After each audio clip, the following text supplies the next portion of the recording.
ating buksan ang ating mga Biblia sa aklat ng mga awit.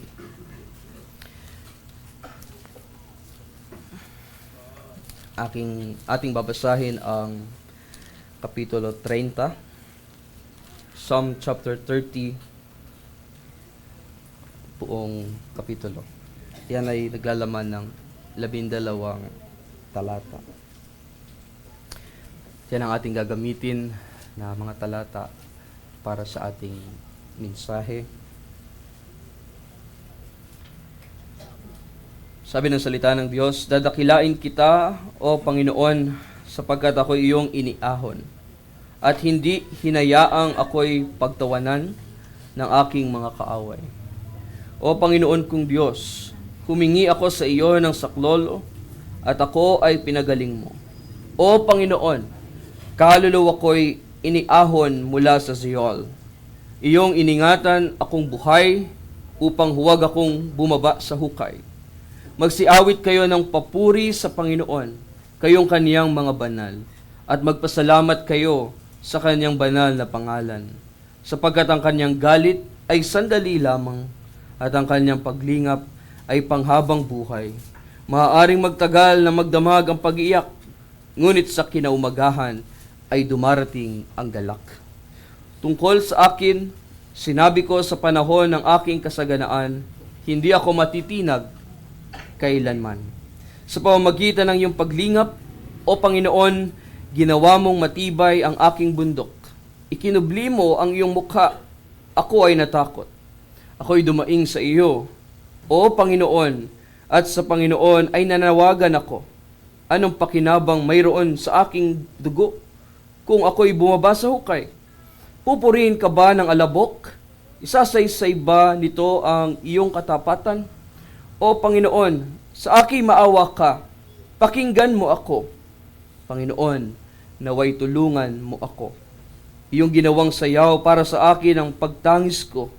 Hinubad mo ang aking damit sako at binikisan mo ako ng kagalakan upang luwalhatiin ka ng aking kaluluwa at huwag manahimik. O Panginoon kong Diyos, ako'y magpapasalamat sa iyo magpakailanman." Purihin ng Diyos sa pagkabasa ng kaniyang makapangyarihang salita. Mga minamahal na kapatid sa ating Panginoong Hesukristo,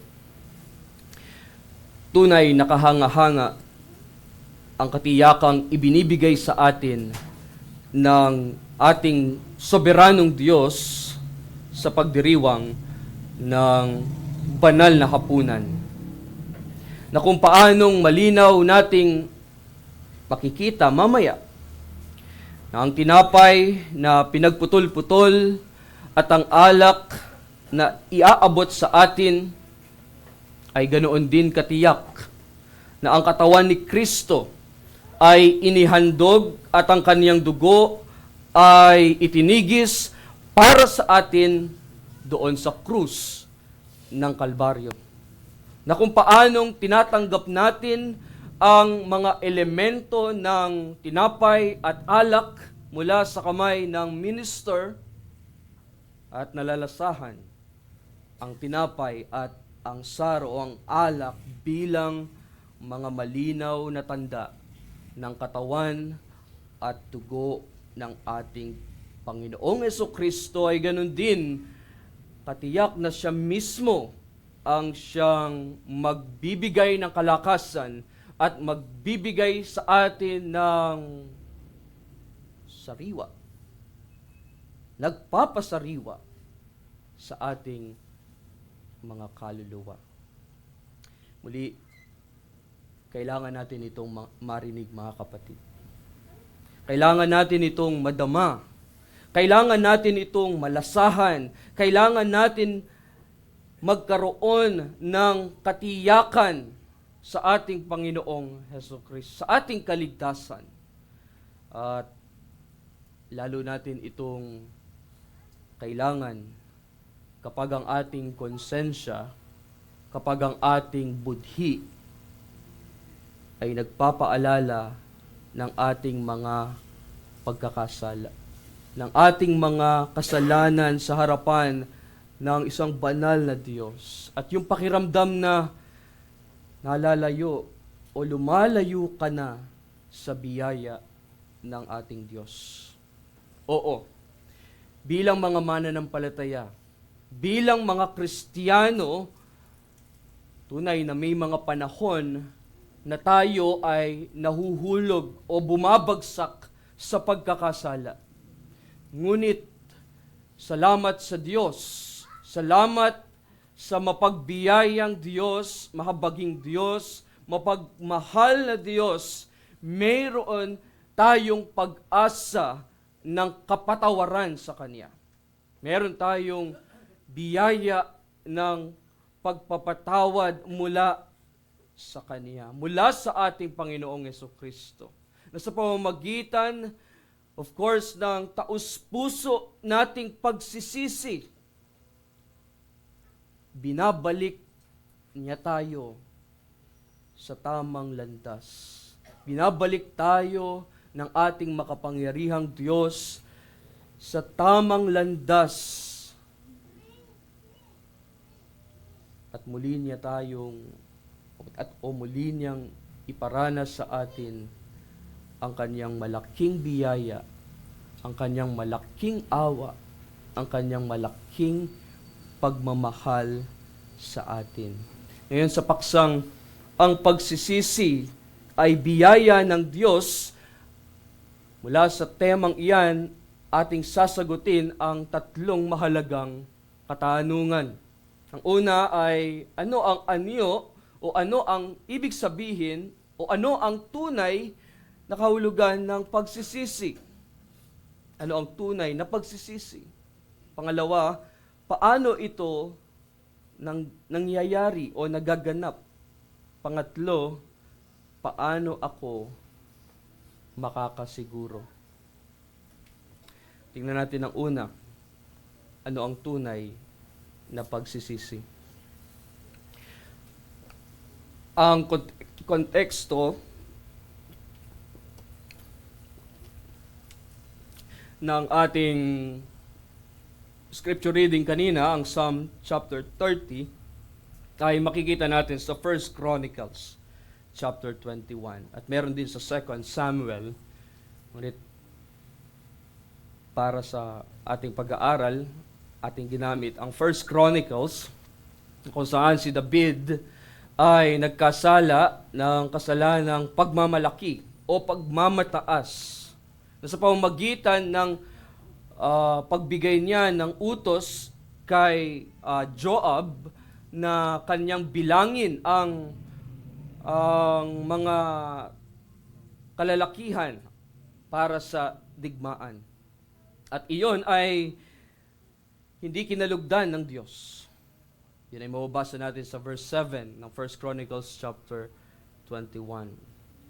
Sa madaling salita, si David ay bumagsak sa kasalanan. Nang bumagsak si David sa pagkakasala, ang ginawa ng Diyos, dinisiplina siya. At rito ay binigyan siya ng Diyos ng tatlong option o ng tatlong offer na sa pamamagitan ni Prophet Gad, GAD, ang mga option na iyon ay una, 3 taon ng taggutom. At pangalawa, 3 buwan ng pagtakas sa mga kaaway. At ang pangatlo, 3 araw ng matinding salot sa bansa. So, ang nangyari ay pinili ni David ang salot. At sa loob ng 3 araw,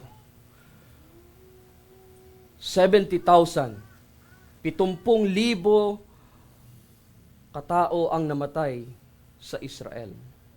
Sabi ng verse 14. Pagkatapos, ang ginawa ni David ay tumawag siya sa Diyos. Tumawag siya sa Panginoon. Kita niya yung bigat ng nagawa niyang kasalanan sa harapan ng Diyos. Tumawag siya sa Panginoon, nagtayo siya ng dambana sa giikan ng isang lalaking nagngangalang Ornan na Jebuseo. at naghandog siya sa Panginoon dahil sa kanyang nagawang pagkakasala.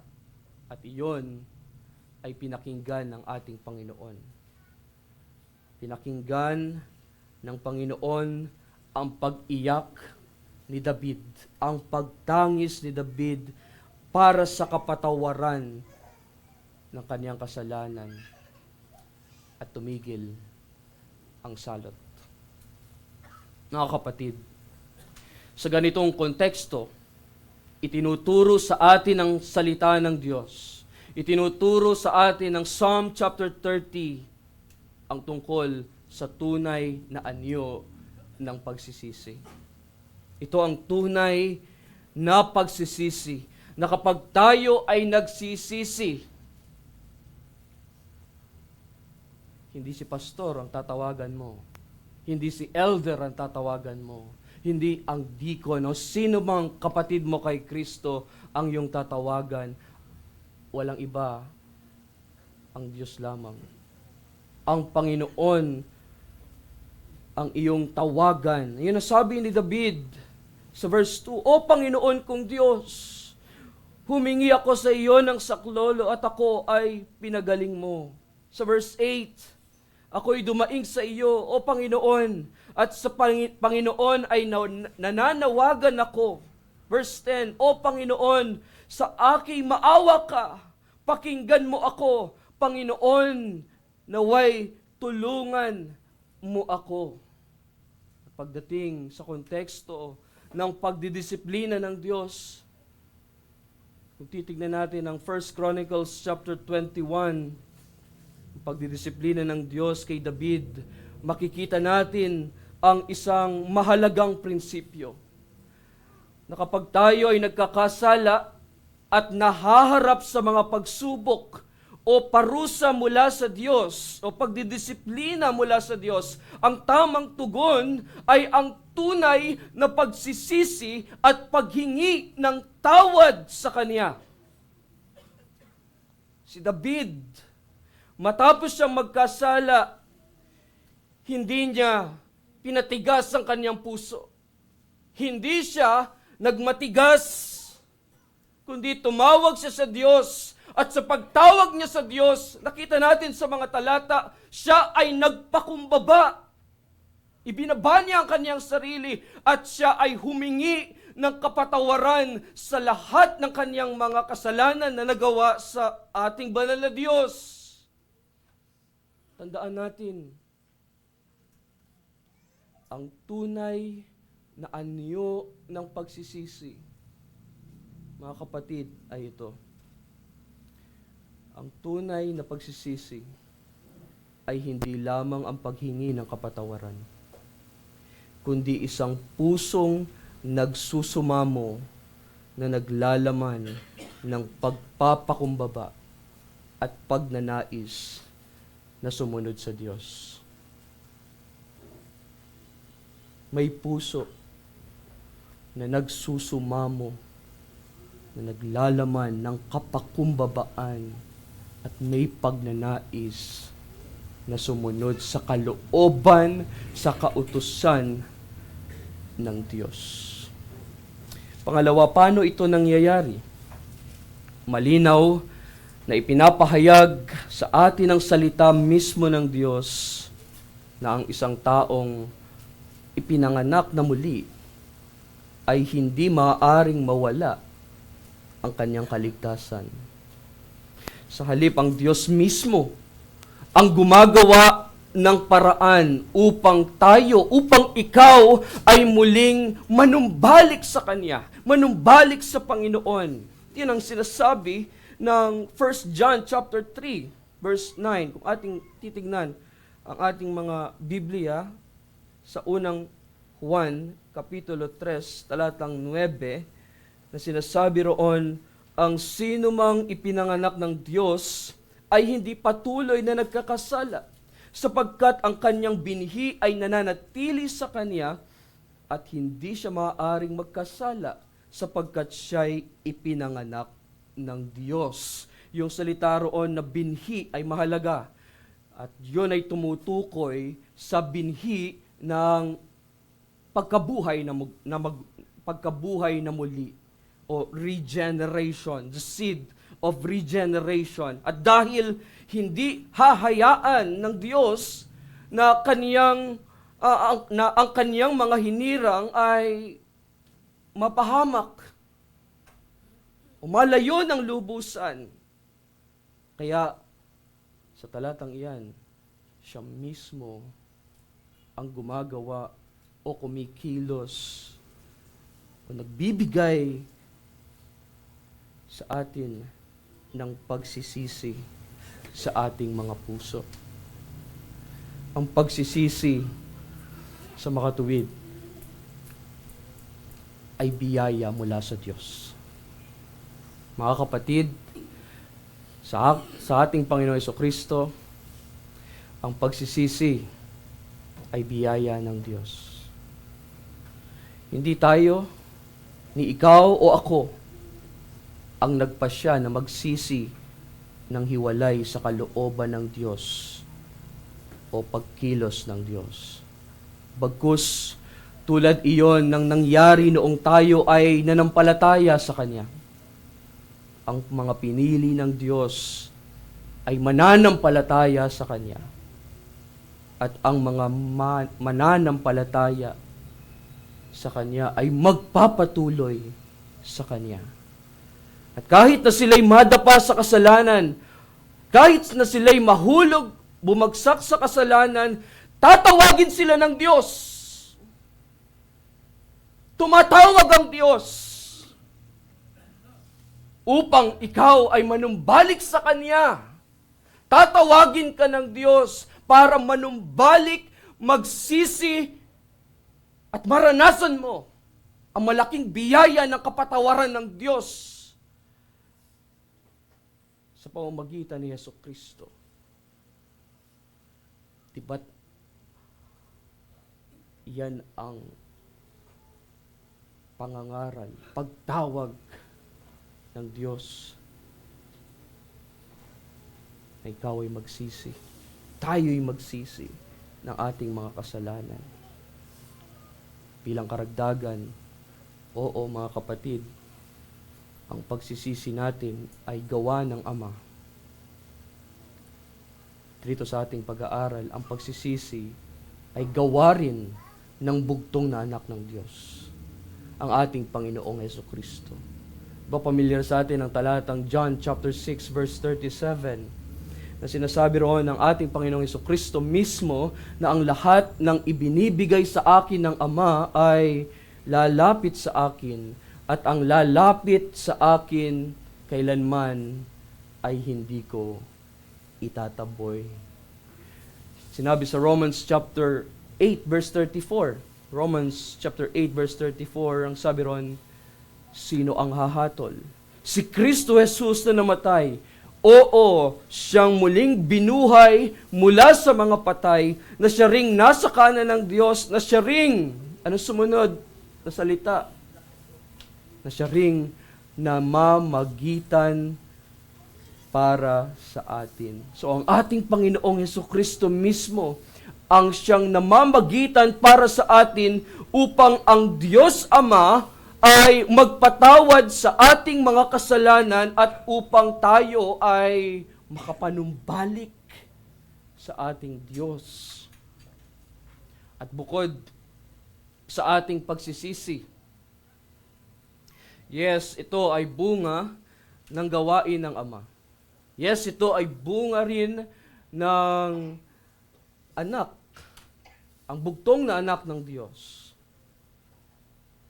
Para makumpleto ang Trinity, ito rin ay kaloob ng Espiritu Santo. Sabi ng Ephesians chapter 1 verse 13,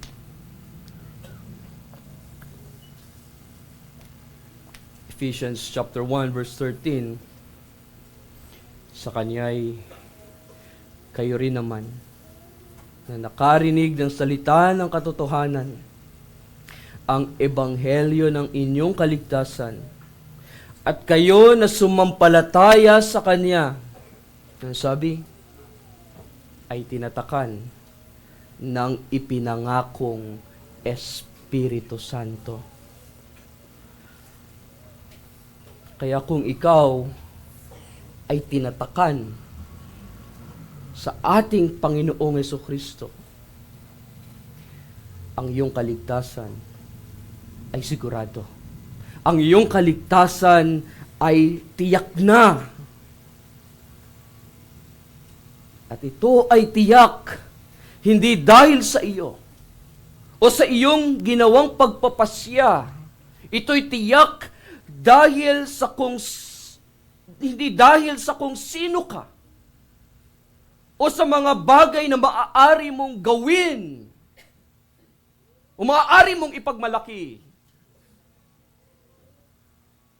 Hindi ang kaligtasan, iyon ay tinatakan ng Espiritu Santo.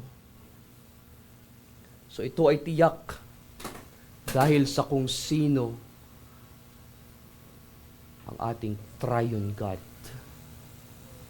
Diyos na nahayag sa tatlong persona. Sa ating kaligtasan, gumawa ang Ama, ang Anak, at ang Espiritu Santo. Ngayon, ang pangatlong tanong, paano ako makasisiguro? Maaring minsan, tayo ay nagtataka, maaring tinatanong natin sa ating mga sarili, paano kung hindi totoo ang aking pagsisisi? O yung tanong na, paano kung may kulang akong ginawa? Paano kung hindi ko nararamdaman ang pagpapatawad ng Diyos sa akin? Paano ko matitiyak, pastor, kapatid, na ako nga ay pinatawad ng Diyos? Paano kung hindi pala ako kabilang sa mga pinili ng Diyos o mga hinirang ng Diyos? Salamat tayo sa Diyos. Salamat dahil maaari tayong magkaroon ng katiyakan. Maaari tayong magkaroon ng kasiguraduhan sa pagpapatawad ng Diyos sa atin dahil ito ay Kanyang gawain. Kanyang gawain at hindi sa atin. Na kung ito'y nakasalalay sa atin, na kung paanong nararamdaman natin iyon, na kung gaano pa karami ang ating mga pag-iyak, kung ang mga ito ang magiging batayan natin para magkaroon tayo ng katiyakan ng kaligtasan. Mga kapatid, hindi natin kailanman matitiyak ang ating kapatawaran at kaligtasan sa ating Panginoong Jesucristo. Paano, Pastor? Paano natin o paano ko malalaman kung tunay at sapat ang aking pagsisisi?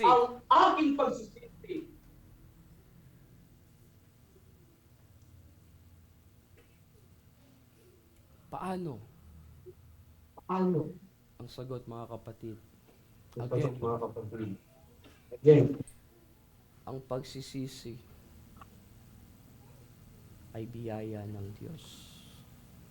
Ang pagsisisi ay isang biyaya mula sa Diyos. At dahil ang ating pagsisisi ay mula sa Diyos, tandaan sana natin, maaari tayong maging tiyak na tayo'y Kanyang patatawarin at iingatan sa kaligtasan na Kanyang ipinagkaloob sa atin. Pastor, paano yun? Dalawang bagay. Una, kung kayo nagno-note, ang una ay ang bautismo. Alalahanin natin, mga kapatid, ang ating bautismo. Ang katotohanang tayo ay binautismuhan sa pangalan ng Ama, sa pangalan ng Anak, at sa pangalan ng Espiritu Santo. Pag inalala natin iyon, ating pagtibayin ang kahulugan niyon. Tayo'y nilinis sa pamamagitan ng dugo, mahalagang dugo ng ating Panginoong Hesukristo. Ang kahulugan ng bautismo na may katiyakan na ang Diyos ay tapat sa Kaniyang tipan, tapat sa Kaniyang mga pangako. At ang pangalawa, ang isa pa, sa sakramento, ang banal na hapunan ng ating Panginoon. Ang pangalawa ay ating pakikibahagi na tayo ay lalapit sa banal na hapunan. Na ayon sa ating form, na aking babanggitin mamaya, sabi roon, upang matibay na sampalatayanan na tayo ay mga kabilang sa tipan ng biyayang ito. Ang Panginoong Hesukristo sa kanyang huling hapunan ay dumampot ng tinapay. Sa gayong ding paraan ay kinuha niya ang kopa. Sa makatuwid, sa tuwing kakainin ninyo ang tinapay na ito at iinom sa kopa, dapat nga ninyong alalahanin at mangako. Sabi doon, paalalahanan at tiyakin ito na may taus-pusong pag-ibig at katapatan sa inyo, na kahit pa nga kayo na marapat magdusa ng walang hanggang kamatayan, ibinigay ni Hesukristo ang kanyang katawan sa kamatayan doon sa krus at dumanak ang kanyang dugo para sa atin. Ang sinabi, at nakatitiyak na mapakain at mapalusog ang ating mga nagugutom at nauuhaw na mga kaluluwa sa pamamagitan ng napako niyang katawan at dumanak na dugo tungo sa walang hanggang buhay. Kaya, mga kapatid, makibahagi tayo sa ating pakikibahagi sa banal na hapunan. Doon ay ating pagtibayin sa biyaya ng Diyos ang ating pananampalataya. Ang ating pananampalataya sa mga pangako ng tipan na siyang ipinagkaloob niya sa atin sa ating bautismo at sa ating pagtanggap. Ating tatanggapin ang katiyakan ng kanyang pagpapatawad sa lahat ng ating mga kasalanan sa kanyang hapag o sa kanyang mesa. Sa pagkuha natin ng tinapay at pag-inom ng saro, alalahanin natin ang ginawa ni Kristo doon sa krus ng Kalbaryo at ang kanyang ginawang pagpapatawad sa ating mga kasalanan. Aking babasahin ang pangalawang bahagi ng form for the administration of the Lord's Supper.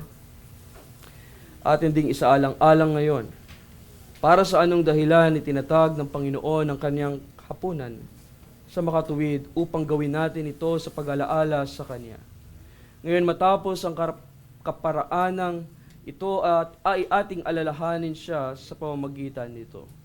Una, na tayo ay may pagtitiwalang nakatitiyak sa ating mga puso na ang ating Panginoong Hesukristo, ayon sa mga pangako sa mga ninuno sa lumang tipan, na sinugo ng Ama sa sanlibutan, na Kanyang tinamo ang ating laman at dugo, na Kanyang pinasan para sa atin ang puot ng Diyos, kung saan sa ilalim nito tayo ay dapat mapahamak ng walang hanggan mula sa pasimula ng Kanyang pagkakatawang tao hanggang sa dulo ng Kanyang buhay sa lupa. at kanyang isinakatuparan para sa atin ang buong pagsunod sa banal na kautusan at katwiran, lalo na nang ang bigat ng ating mga kasalanan at ang puot ng Diyos ay piniga mula sa Kanya ang madugong pawi sa hardin, na dito siya iginapos upang tayo ay palayain sa ating mga kasalanan, upang matapos siyang magdusa ng di mabilang na mga paratang, upang tayo ay hindi na maguluhan, na siya ay walang salang hinatulan ng kamatayan, upang tayo ay mapawalang sala sa hatol ng Diyos. Oo, na siya ay nagdusa sa kanyang pinagpalang katawan upang mapako sa krus, upang ikintal dito ang sulat kamay ng ating mga kasalanan, at pinasan din niya ang sumpa na para sa atin, upang tayo ay puspusin ng kanyang mga pagpapala, at nagpakababa sa kanyang sarili hanggang sa pinakamatinding paratang at mga sakit ng impyerno. Kapwa sa katawan at kaluluwa, sa krus, nang tumangis siya na may malakas na tinig, Diyos ko, bakit mo ako pinabayaan? Upang tayo ay matanggap ng Diyos at huwag niyang pabayaan. At sa kahuli-hulihan tiniyak sa atin ng kanyang kamatayan at pagdanak ng kanyang dugo, na siyang bago at walang hanggang tipan, ang tipan ng biyaya at pagkakasundo ng kanyang sabihin, naganap na.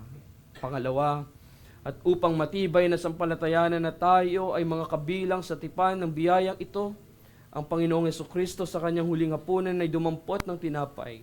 At nang siya'y makapagpasalamat, kanyang pinagputol-putol ito at ibinigay sa kanyang mga alagad at nagsabi, kunin ninyo ito at kanin. Ito'y aking katawan na pinagputol-putol para sa inyo. Gawin ninyo ito sa pag-alaala sa akin. Sa gayon ding paraan ay kinuha niya ang kopa pagkatapos maghapunan na sinasabi, ang kopang ito'y siyang bagong tipan sa aking dugo. Gawin ninyo ito tuwing kayo'y iinom nito sa pag-alaala sa akin. Sa makatuwid, sa tuwing kakainin ninyo ang tinapay na ito at iinom sa kopa, dapat nga ninyong alalahanin at mangako, paalalahanan at tiyakin ito na may taus-pusong pag-ibig at katapatan sa inyo, na kahit pa nga kayo na marapat magdusa ng walang hanggang kamatayan, aking ibinigay ang aking katawan sa kamatayan sa krus, at dumanak ang aking dugo para sa inyo. At nakatitiyak na mapakain at mapalusog ang inyong mga nagugutom at nauuhaw na mga kaluluwa sa pamamagitan ng napako kong katawan at dumanak na dugo tungo sa walang hanggang buhay. Gaya sa pagpuputol-putol ng tinapay na ito sa harap ng inyong mga mata, at sa kopang ito na ibinigay sa inyo, at inyong kainin at inumin ang mga ito sa pamamagitan ng inyong mga bibig sa pag-alaala sa akin.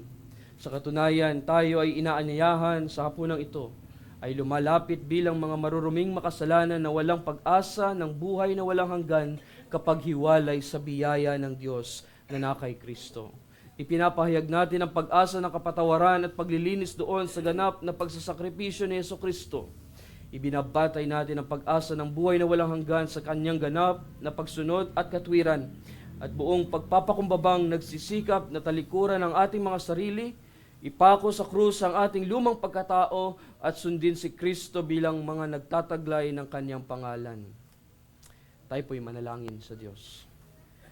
Mahabaging Diyos at Ama, hinihiling po namin sa inyo sa hapunang ito, kung saan inalala namin ang mapait na kamatayan ng aming Panginoong Hesukristo, na kumilos kayo sa aming mga puso sa pamamagitan ng banal na Espiritu upang buong layang maialay namin ang aming mga sarili sa iyong anak na si Hesukristo, upang ang aming mga nabibigatan at nagsisising puso sa pamamagitan ng banal na Espiritu ay mapakain at mapalakas ng kanyang tunay na katawan at dugo, tunay nga ni Kristo mismo, na tunay na Diyos at tao, ang tanging tinapay na galing sa langit.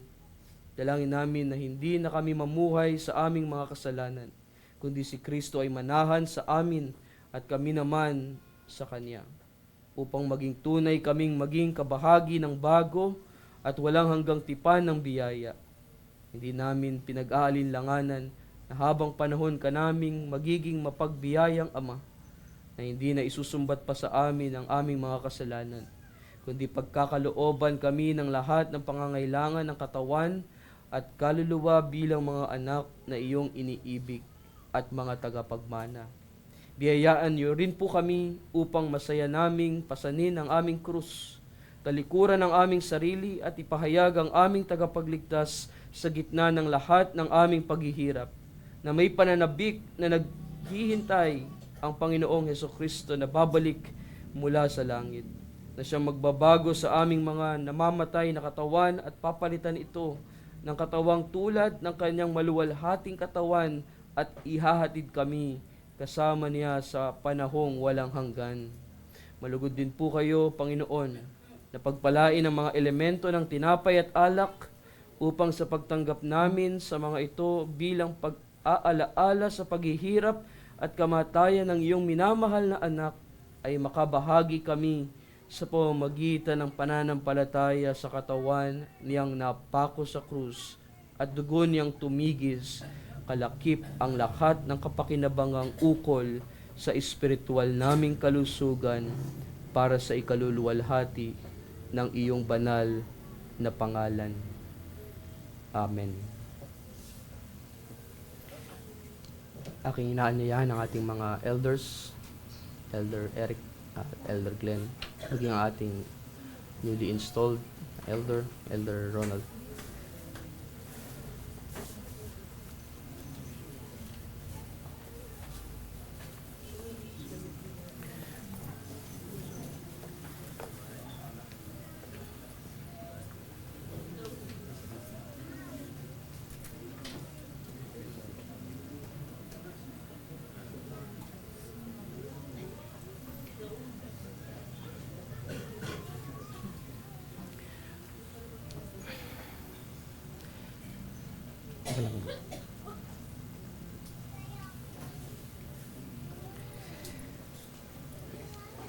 Ang Panginoong Hesus, nang gabing siya'y ipagkanulo ay dumampot ng tinapay.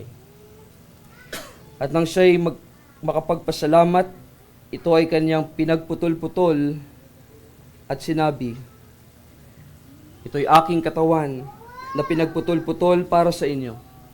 Gawin ninyo ito sa pag-alaala sa akin."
Ang tinapay na pinagputol-putol ay ang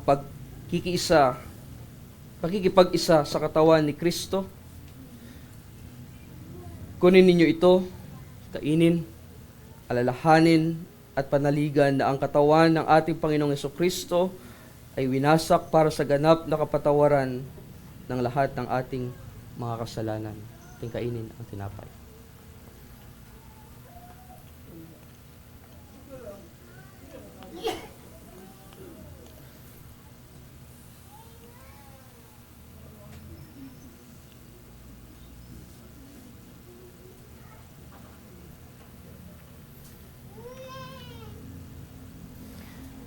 Sa gayon ding paraan ay kinuha niya ang kopa pagkatapos maghapunan.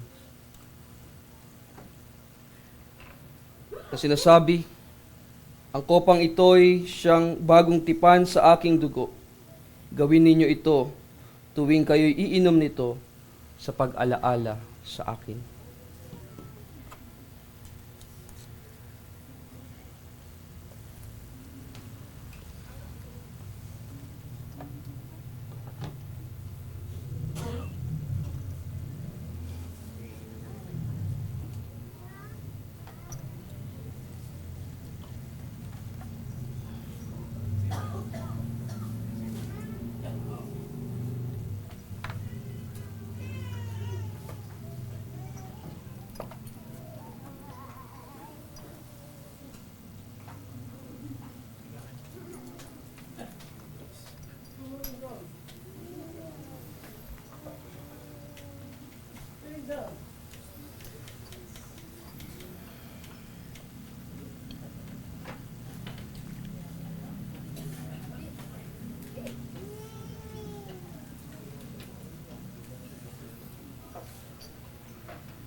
Ang kopa ng biyaya na siya nating pinasasalamatan ay ang pakikipag-isa sa dugo ni Kristo.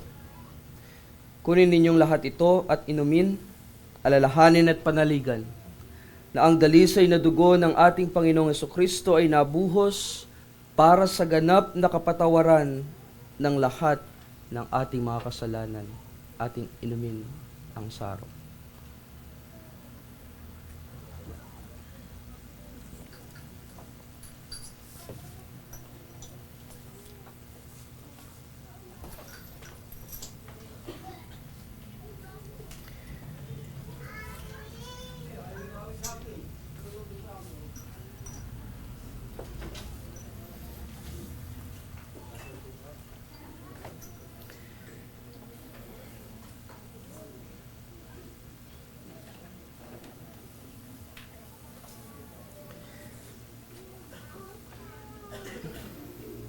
Bago tayo manalangin, tayo po muna umawit ng papuri sa Diyos.